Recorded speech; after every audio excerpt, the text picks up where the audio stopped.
union with the unseen. Worship, a bowing down of the soul in the presence of God. And we know God is always present, but we don't always act like God is always present. And the woman who seeks to answer this high calling of godliness and holiness can purpose, with the Lord's help, to be more aware of his presence, and if you see yourself as this priestess walking through life serving God like Anna walked the temple grounds in a constant state of worship, that's going to make us more aware of him. I like Paul's words when he talked about God. He says, whose I am and whom I serve. Just to have that awareness of who we are and what it is we're supposed to be about. Next would be praise the Lord. Praise the Lord. There's such an important place for praise in our lives. And I like to think of spiritual breathing, that with every breath in, it's a prayer. And with every breath out, it's a praise.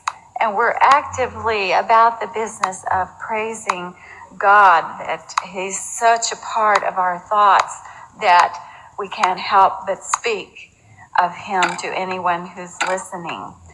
And next would be pick a point for meditation. Pick a point for meditation to remind yourself to think about the Lord. And a lady who was teaching at our church one day said that she picked her kitchen door frame.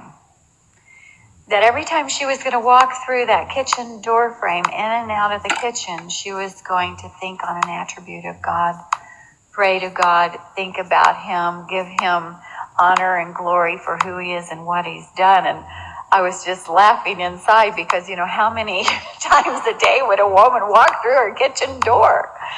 And such a practical little thing. But maybe it's going to be your car. I know women who put verses on their mirror at home, ladies who go to work and stick verses on their computer because, see, we're in the world. We can't help it, but we're not of it.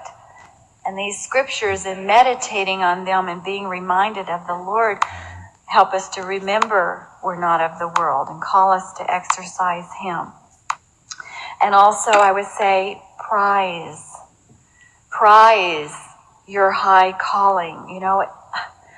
How awesome to have a calling to truly bask in the presence of the Lord, in the goodness of the Lord, to be close to him, to be set apart, to be consecrated unto a life of holiness.